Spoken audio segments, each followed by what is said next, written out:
mais il y a quelque chose que j'aimerais entendre de vous que je ne l'ai pas. Vous êtes un fruit, vous êtes né au Congo. Vous avez étudié au Congo. Mais il y a quelque chose que j'aimerais entendre de vous que je ne l'ai pas. Vous êtes un fruit, vous êtes né au Congo. Vous avez étudié au Congo. Mais pourquoi vous êtes resté? Parce que beaucoup de gens, ils quittent. Beaucoup de jeunes pensent que cet endroit est un mouroir sans espoir. Alors, votre parcours, pourquoi vous avez décidé de travailler ici? En revenant un peu sur votre parcours, qu'est-ce qui vous a motivé à être de ceux qui contribuent à l'émergence de ce Congo nouveau? Je crois que ce pays, c'est le nôtre. Et surtout que vous êtes jeune. En effet, ce pays, c'est le nôtre.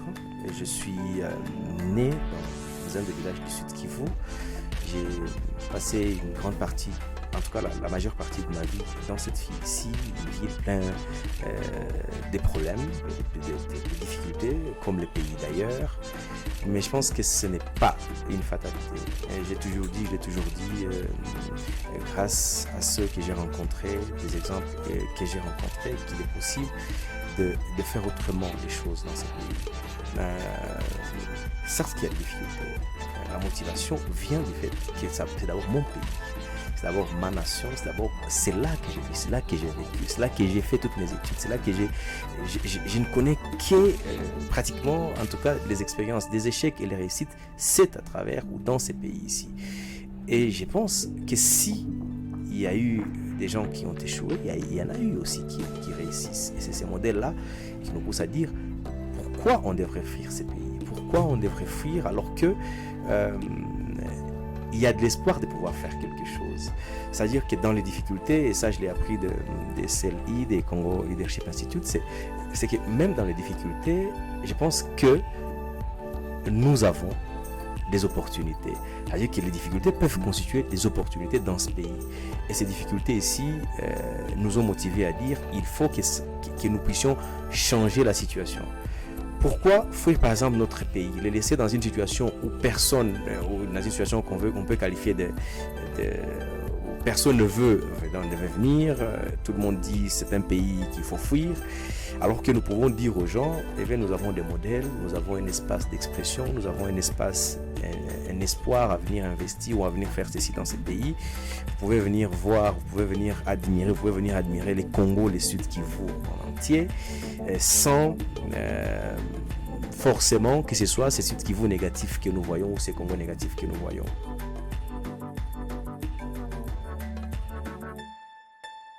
Mais moi, je crois que dans notre domaine, il y a plus d'opportunités au Congo qu'ailleurs. Il y a plus. Je ne saurais pas m'atteler sur les difficultés d'autres domaines que je ne maîtrise pas, mais je sais que dans plusieurs domaines, il y a plus d'opportunités au Congo qu'ailleurs. Je vais prendre un exemple. Par exemple, vous allez en Europe, vous voulez vendre ne serait-ce que les fleurs, on vous demande de vous enregistrer pour avoir la licence de vendre des fleurs. Mais ici au Congo, vous pouvez vous réveiller un matin, vous mettez votre table sur la route et vous commencez à vendre. Et si vous êtes sérieux, à partir de ça, vous pouvez développer un business et après vous vous diversifiez avec le temps. Je m'étais rendu à l'internet pour commencer à chercher des solutions. Et en lisant des articles, en regardant des vidéos, j'avais appris qu'en Indonésie, les jeunes comme moi, ils allaient dans des poubelles des gens, prendre tout ce qui est déchets biodégradables et le convertir en charbon écologique. Et ça, c'était pour moi vraiment très important, mais après avoir connu l'idée, il fallait maintenant savoir comment l'appliquer ici chez nous. Je suis encore rentré à l'internet, j'ai téléchargé des thèses qui ont été écrites là-dessus. J'ai aussi téléchargé des tutoriels que j'ai suivis et lu de très près. Et pendant que je lisais, je faisais aussi des essais.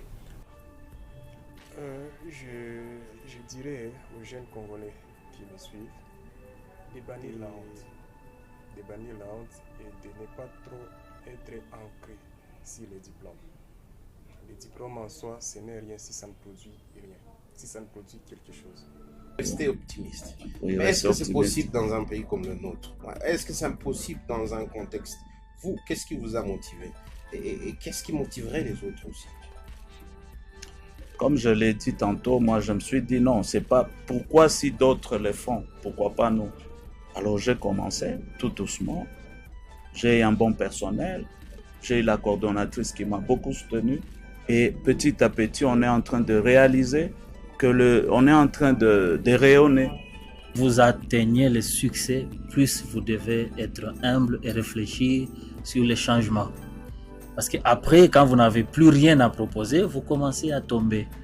Il faut toujours se dire que j'ai atteint ce niveau. Il faudrait que je change ma manière de réfléchir pour que ce niveau devienne mon point de départ pour de nouvelles perspectives. C'est ce que je dirais aux jeunes. Qui avait déjà investi dans ces domaines ici. Qu'est-ce qu'il a fait? Est-ce qu'il a trouvé du succès? Est-ce qu'il n'a pas trouvé du succès? Et une fois que j'aurai circonscrit les domaines dans lesquels je vais travailler, je m'y engage. Et je me dis, c'est ça ou rien. Mais aujourd'hui, il va commencer dans l'automobile. Demain, il va être dans l'agriculture. Après-demain, il est déjà dans le transport. Et donc, c'est un gaspillage d'énergie. Travail. Et le travail, je peux dire qu'il y a toujours des gens qui vous découragent dans un travail qui ne trouve pas d'intérêt. Réaliser un travail qui ne peut pas réaliser, vous aussi, c'est difficile de le réaliser. Mais ce qui est très important, il faut être soi-même, il faut aimer le travail, il faut se dire que j'ai fait ceci pour l'avenir. Et si vous ne le faites pas pour l'avenir du lendemain, et puis sachez que vous allez vous arrêter en cours de route parce que les gens que vous allez rencontrer, ils vont certainement vous décourager. Dans ma formation à l'université de Washington, j'ai travaillé sur la vie des médecins congolais entre 2007 et 2017. Quelle était leur vie? Et j'ai une partie de mes résultats a prouvé que 45% des médecins sont des chômeurs. Et moi, je me suis dit qu'il fallait faire quelque chose. C'est de là où j'ai créé l'organisation qu'on appelle Wakongo, qui est une organisation médicale, mais aussi une organisation de santé publique. Mais la réalité aussi, ici chez nous, on parle trop de financement. Moi, je fais les cafés pour éviter de ne pas toujours demander les gens de financer les activités que je fais. Donc, une façon de financer les activités que je fais, c'est dans les cafés. Donc, je veux le répéter, voilà. Il faut parfois aussi accepter de délaisser certaines amitiés. Parce que parfois, on est sur la même voie, on peut naître dans un même quartier, dans une même avenue, on peut avoir à une certaine époque certaines choses qui nous mettent d'accord, mais à un certain moment, on s'est dit, parce que ce n'est plus on n'a plus les mêmes visions, on n'a plus les mêmes convictions avec tel, on n'a plus la même vision des choses, les mêmes perspectives. Le mieux, ce serait un tout petit peu de s'écarter de ces chemins-là et de construire d'autres horizons. Parfois, c'est difficile et c'est lourd, parfois vous êtes très mal vu, parfois vous êtes très mal interprété, mais il arrive évidemment que vous puissiez prendre ça pour pouvoir vous concentrer à l'essentiel. C'est de travailler, de saisir les opportunités qui existent. Si un Libanais peut venir de chez eux et venir investir ici, l'argent qu'il cherche n'est pas l'argent des Libanais, c'est l'argent qui se trouve dans les poches des petits Congolais. Voilà. Donc, aux jeunes, aux entrepreneurs, de dire apprenez de ce qui est bon, de ce que les Libanais, les Chinois ou les Européens s'y font, pour que nous puissions nous approprier, seulement pas nous plaindre tous les jours. C'est fini le temps de se plaindre, c'est maintenant le temps du travail, quelles que soient les difficultés. Je n'ai rien pour entreprendre. Et je sais que c'est votre histoire. Vous avez commencé avec rien. Voilà. À part une idée. En tout cas, à part une idée, j'ai commencé. Et du coup, je crois que nous sommes dans un pays où il y a des jeunes qui semblent vraiment ignorer leur identité. Et lorsqu'on ignore son identité, je crois qu'on ne peut rien faire dans la vie. Et quand on se découvre, on découvre qui on est à mesure aussi de savoir ce qu'on peut mettre à la disposition de son pays, de sa nation, et les potentiels que nous regorgeons en tant qu'êtres humains. Et lorsqu'on le connaît, c'est facile de se mettre. Et maintenant pour ces jeunes, pour ces jeunes qui pensent que les résultats, les changements viendra d'ailleurs. C'est réel, il n'y a pas de l'emploi, c'est un problème. Mais il ne faut pas se constituer aussi en ces problèmes. Il faut plutôt chercher comment faire chez les formations. Quand on est à l'université, c'est encore le parent qui agit sur le plan financier, il vous aide. Et après l'université, ce sera ridicule que ce soit en société. Alors vous, en tant que citoyen du pays, citoyen, il faut créer maintenant quelque chose pour sa survie financière et économique. Faites des business, des petits business. On ne se réveille pas aujourd'hui, on a commencé à évoluer en même temps. On ne pense pas que je commence aujourd'hui et je vais devenir comme tel, sans savoir combien de temps la personne a fait pour acquérir ses clients. Là, vous êtes jeune. Vous parlez des jeunes tous les jours. Et vous rencontrez des jeunes de toute nature. Quel conseil leur donnerez-vous? Quel conseil leur donnerez-vous pour réussir dans un pays comme le nôtre? Quel conseil leur donnerez-vous pour travailler à ce changement de narratif? Un peu plus tôt, vous avez parlé d'être des jeunes révoltés. Révoltés, je comprends dans le sens de ne pas accepter de vouloir que les choses aillent différemment. D'être le changement qu'ils veulent voir dans les autres, comme le disait Gandhi. Quel conseil donnerez-vous à cette jeunesse-là? Le tout premier conseil que je donnerais, c'est de se former et s'informer. Dans l'information, il y a le pouvoir. Dans l'information, il y a la richesse.